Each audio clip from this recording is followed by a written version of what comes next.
comment takes you to part 1. This is part 2. So governments write laws about housing and transport and education. In theory, these laws are supposed to protect people. But actually, governments don't write laws. Lobbyists do. Think tanks like Policy Exchange do. I have a video series that explains how these think tanks work. It even has diagrams to simplify this financial process of concealment and immoral influence in global regulation. Capitalism is a crook. Landlords, developers, and corporations are the people who are writing the laws. The law is written to serve the elite, to enable the extraction. As a result of this interference in the democratic process, the majority of government policies around the world favor big property owners and large employers. For example, in many cities, housing laws are set up and designed to protect landlord profits, not the tenants' needs. A new infrastructure has had to emerge, a charitable infrastructure. On the UK government's website, it reads, "Your landlord has the right to take legal action to evict you if you do not meet your responsibilities. You must take good care of the property, pay your bills, pay the rent, pay for any damages. You are allowed to deduct tax from your rent only if your landlord lives overseas." And yet, there is no advice for tenants section. There is no what to do if you're in trouble section. There is no what to do if the landlord is a criminal, literally, section. Some of them are. You are pointed at a charity. You're told by the government to go to shelter. That is your right as a tenant to be able to rent a property. It's declared as a right of a tenant that you should be able to know who your landlord is. However, they don't actually have to give you a name. It's just an agency. This is a broken system. It is not my privilege that I have to pay rent every month. Housing is a human right. And it slaps in the face that there's in the Government of England's website saying, "We will give you a tax break if you have an overseas landlord." And a friendly reminder on the front of the website. Nobody asked, but just to let you know, your landlord has the right to evict you at any moment. Don't forget, you might be made homeless if you don't participate in capitalism. In the workplace, the employer obviously has more power than the employees. And so when it comes to contracting or pay or negotiation or your conditions or your right to flexible work, you're on the back foot. You're not legally protected. You can try and fight, but they're allowed to retaliate. And their managers, their HR teams, they're trained to protect the company. Never open up to someone in HR. If you think you need to go to HR for help, you might need to just refresh your CV and move on. HR ain't going to help you. And if you are making too much noise, it's their job to get rid of you. You don't matter in capitalism. Don't be naive. While this is going on, the public services are being sold off and slashed, and people in arrears are getting threatened by Thames Water, who'll spend more money dragging you through court than they ever will to take the shit out of the fucking river.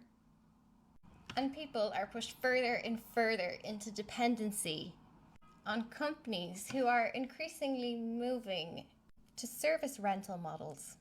It used to be that you would buy the DVD. Now you're only allowed to look at the movie. And if you try to screenshot a still of The Simpsons, Disney can sue you. Disney, not Matt Groening, Disney. It had nothing to do with The Simpsons. But they will sue you. The majority of the media and the news is owned by private corporations who are sleeping with their advertisers.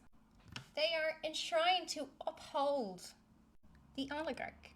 News outlets will never talk this way in systems language.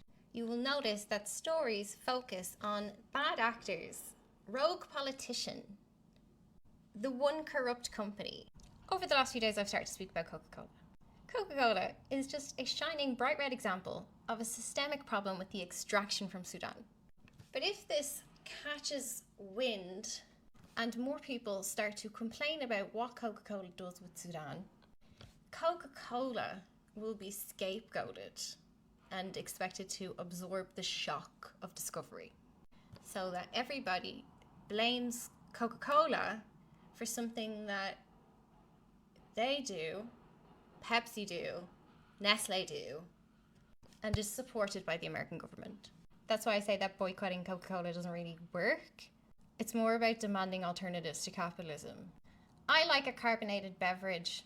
I would love to be able to walk into Tesco and see a variety of alternative carbonated beverages. What happened to the Karma Cola guys that used to sell in Leon? That's an alternative to capitalism. You can have your cola drink, just don't buy from Coke. But they would be scapegoated, right? They're a very corrupt company, very bad, we shouldn't drink Coca-Cola. Does not address the core systemic issue as to why this behaviour even emerged in the first place, or why it is allowed to continue. That you can fuel a civil war to keep your own prices down, keep your own raw material good prices down. That's all that is. Massacring hundreds of thousands of people in Sudan to keep Coca-Cola affordable. All of these people are dying so that you can continue to rot your teeth with sugary beverages. But you can rot your teeth with sugary beverages anyway. You could probably have a better sugary beverage if Coke didn't dominate the world and stifle the innovation in sugary beverage markets. They're just an example. It is the same in every market. I could also talk about Apple. We've chosen to do business in the most immoral, unethical, cancerous tumor way when we could just not do that. We could pay people fairly. People could still get rich. More people could probably get rich. But Coca-Cola's trillions in turnover is maybe not sustainable for the planet. When you think an individual bad actor did bad thing and I must blame them, you overlook systemic harm and the reality that most people are not bad. They are influenced by their environment. However, we live in such a bad environment that it's making us all kind of shitty. And then we blame each other even more, which is perfect for big extractors. This is all working like a charm for them. At the same time, immediate gratification as a lifestyle is glorified and pushed aggressively onto you. You need to go shopping. We need to redecorate this house. You have to travel once a year. Consume, consume, consume. I need a new iPhone. I need a new computer. I need to get a car. I need to We need to upgrade the car. Why? You are in a distraction loop. Slow down. You are trying to compensate with the yearly travel and the new car for gaps in the system that is supposed to be supporting you. You are unfulfilled, and drinking Coca-Colas from a beach in Marbella as your only bit of happiness in life should be an incredibly loud alarm that something is wrong in this society. Because there's just so much more to be experienced than this. 2 weeks on a beach and then back to your corporate hellscape to fight over the PowerPoint slides again. What's the fucking point? Most people need to earn money to meet their basic needs. You have to pay rent. You have to eat. Ideally, you want healthcare. And you have aspirations to educate either yourself or your children. And you have to get around the place. For a lot of people, this means car. We don't have infrastructure. We don't invest in infrastructure. The Rothschilds built roads from ports to mines and back. Even the most ethical consumer is taking part in this system.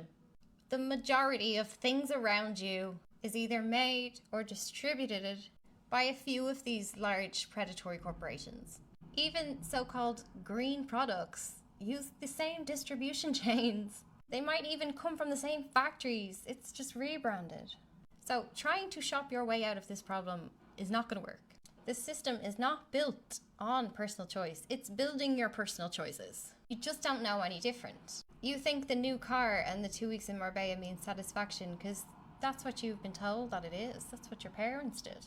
They push this story that it's on you to go vegan, but it isn't. We should be chanting law reform, change the trade deals, ban speculation, dismantle patent systems. That really would threaten profits, not boycott.